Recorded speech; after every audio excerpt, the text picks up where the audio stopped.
Peuple du Burkina Faso, camarades combattants pour la liberté, pour la paix et l'indépendance réelle.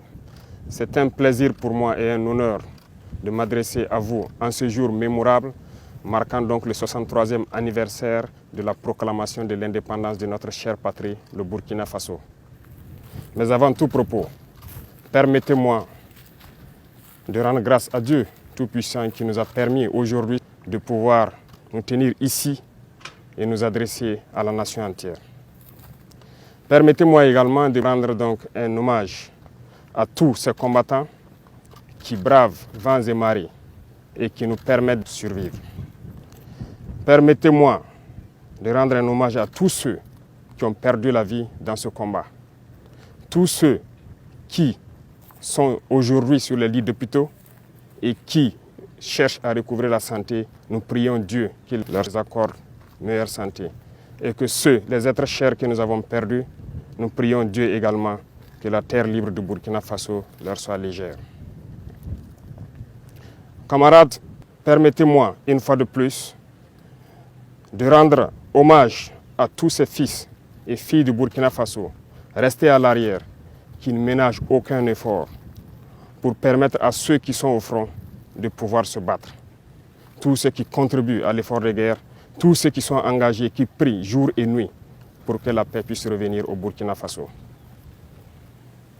J'irai aussi mettre en garde les valets locaux de l'impérialisme qui sont à l'arrière, ici avec nous, à l'intérieur du pays comme à l'extérieur, de changer de fusil d'épaule. Parce qu'il est temps qu'on arrête et qu'on puisse voir dans la même direction et agir pour que le Burkina puisse recouvrer la paix.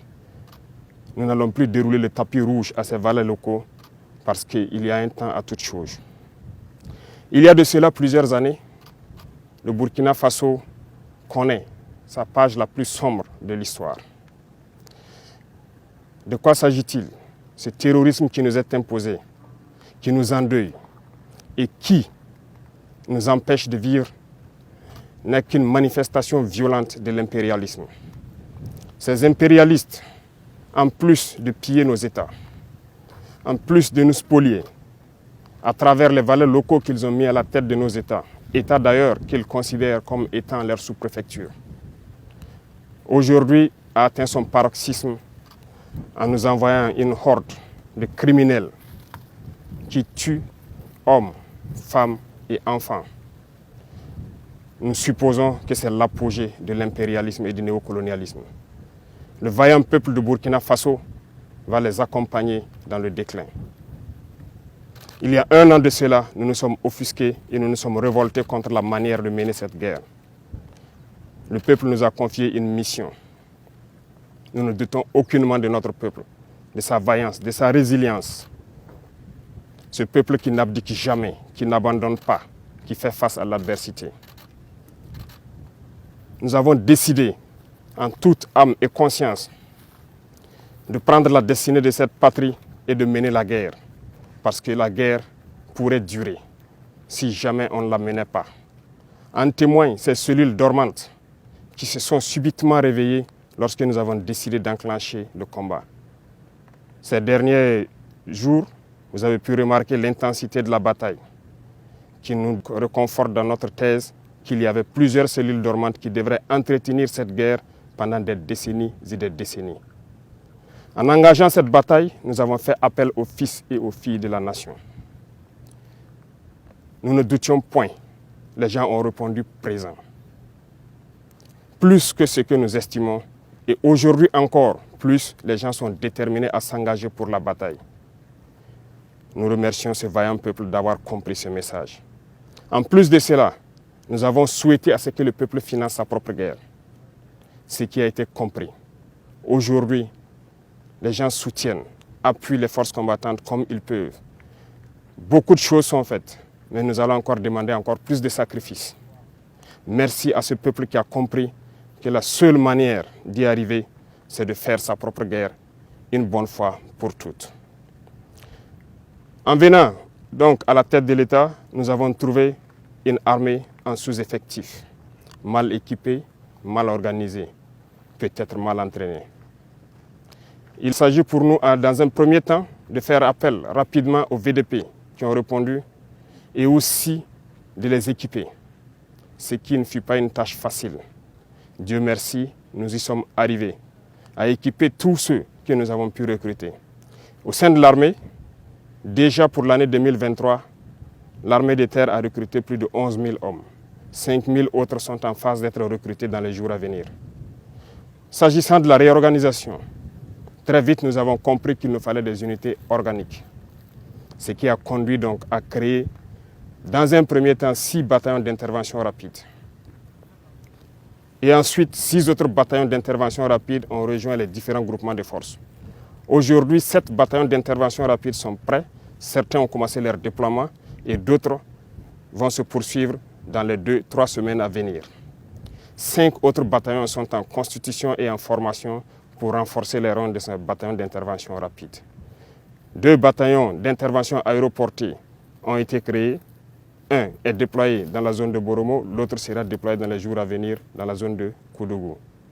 Du côté des forces de sécurité intérieure aussi, beaucoup d'efforts ont été faits.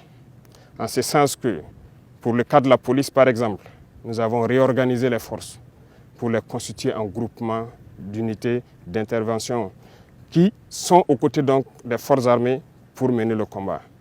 12 GOUMI ont été créés dans ce sens et d'autres sont en phase d'être créés. Au sein de la gendarmerie, nous avons renforcé les effectifs par le recrutement d'environ 3 000 auxiliaires. Une première phase est terminée, l'autre est en formation. De même que dans les rangs des eaux et forêts, nous avons spécialisé une bonne partie pour former une unité qui pourra agir dans les forêts, qui est aujourd'hui prête. Et cette unité est en train de s'engager également. Toutes les autres forces de sécurité intérieure ont pu être dotées en équipements tels qu'ils n'en ont jamais connu de leur histoire. Mais ce n'est que le début, parce que nous continuerons à les équiper et à monter en puissance. Du côté de l'armée de l'air, il a fallu à un moment donné revoir donc notre potentiel aérien. Aujourd'hui, nous pouvons dire fièrement que le Burkina Faso est doté d'appareils de dernière génération qui nous permettent de scruter donc notre territoire à partir des cieux, ce qui nous permet d'engranger un certain nombre de résultats. Les terroristes peuvent aujourd'hui se déplacer d'un point A à un point B, peut-être mener des attaques, mais ne repartiront pas sains et saufs parce que nous les suivons, nous les traquons jusque dans leur dernière demeure. Il est encore temps pour ceux-là qui ont été trompés, qui se sont engagés dans cette bataille, de déposer les armes. Parce que viendra un moment où il ne sera plus possible de déposer les armes. Tous ces bataillons qui sont en train de se déployer, du matériel est encore en cours de route dans les 2-3 semaines à venir. Et lorsque tout cela sera réuni et que tous ces bataillons auront rejoint leur emplacement, cette phase de développement de la guerre tant attendue, les choses sérieuses pourront commencer. Je lance encore un appel à ces égarés qu'il est encore temps de déposer les armes. Parce que viendra un moment, on le répète encore, il ne sera plus possible. Le Burkina Faso a décidé de se battre et nous nous battrons jusqu'à la victoire finale. Pour l'équipement, nous avons fait beaucoup d'efforts avec donc la compréhension de ce peuple qui a accepté de se sacrifier.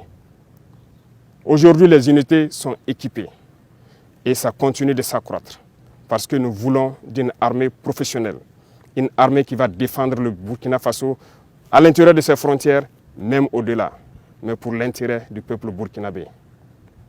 Les efforts continuent et nous allons continuer à renforcer les rangs pour que plus jamais ces situations sombres que nous avons connues ne puissent survenir à l'avenir avec nos enfants, nos petits-enfants.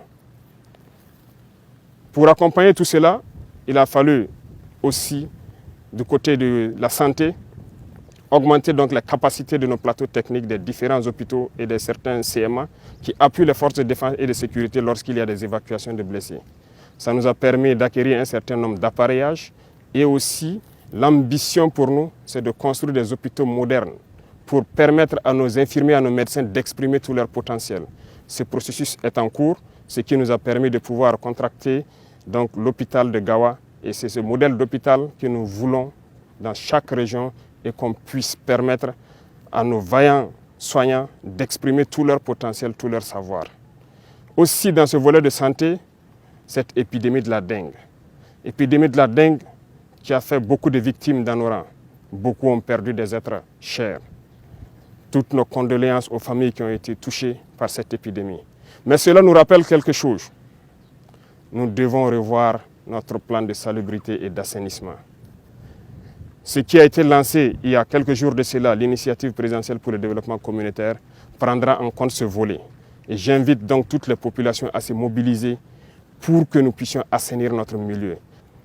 Dans le domaine de l'agriculture, nous avons décidé de nous fixer une mission d'atteindre l'autosuffisance alimentaire. En 2024, c'est un défi. Pour 2023, nous avons lancé l'initiative présidentielle donc, pour l'autosuffisance alimentaire et la souveraineté alimentaire. Il s'agit pour nous d'emblaver un certain nombre de superficies, de donner des intrants à des producteurs, des semences améliorées produites donc par nos chercheurs sur place. Ce qui, aujourd'hui, on peut dire est une satisfaction parce que les résultats sont au-delà de ce que nous avions espéré. Ce qui témoigne encore que nous avons de bonnes terres, nous avons de braves hommes qui savent donc travailler la terre et nourrir les Burkinabés. Ça nous encourage à lancer un autre défi pour 2024. Des engins tels que des tracteurs ont été commandés dans le cadre de l'initiative. Les chercheurs ont été renforcés et on continue de les renforcer pour trouver les semences adéquates. Et aussi ce qui nous a conduit à ouvrir l'usine de Kopela en août dernier pour fabriquer les intrants sur place. L'engrais est produit et pour pouvoir baisser le coût de l'engrais au profit donc de nos producteurs. Dans le même sens, il y a donc l'offensive agricole qui a été lancée par le ministère de l'Agriculture récemment et ça se poursuit dans toutes les régions du Burkina Faso.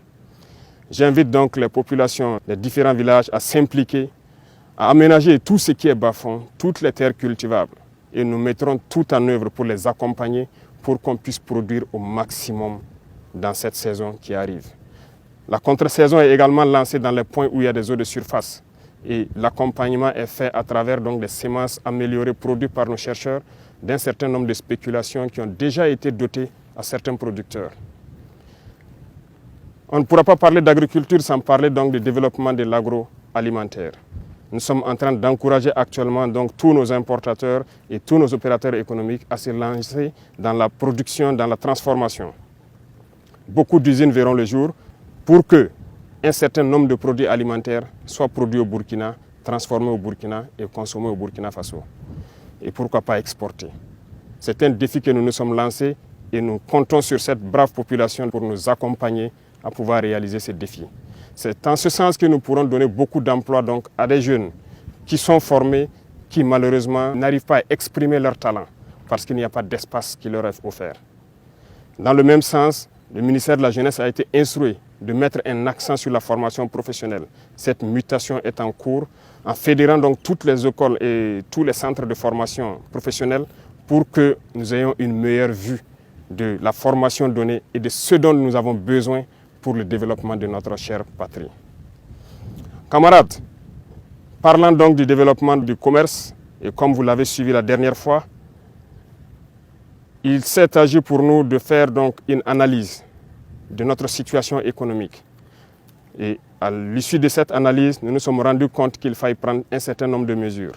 Et nous avons dit à compter de janvier, un certain nombre de mesures seront prises. Pas pour mettre la pression ou pour empêcher certains d'exercer leurs fonctions, mais c'est pour le bonheur du Burkina Faso. Il faut que nous créions la richesse, que nous puissions employer nos jeunes.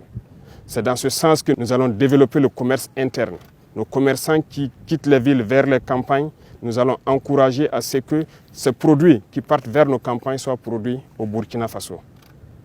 Donc, nous invitons tout un chacun à prendre cette donnée et à mûrir les projets nécessaires pour que en 2024, nous puissions donc atteindre cet objectif-là.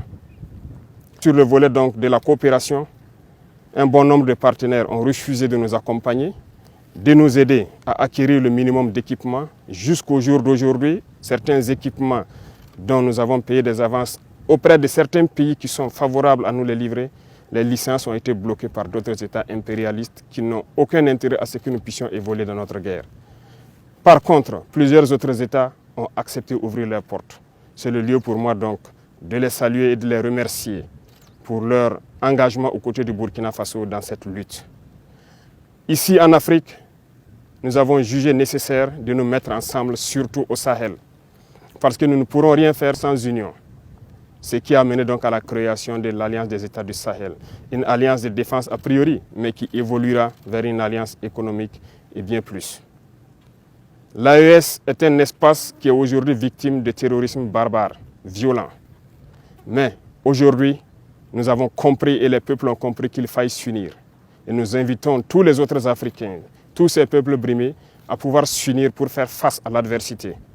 Nous défendrons l'espace de l'AES comme si nous défendons nos propres terres ici. Parce que nous avons décidé de nous unir avec nos pays frères du Mali, du Niger, pour en faire de nos espaces un seul espace.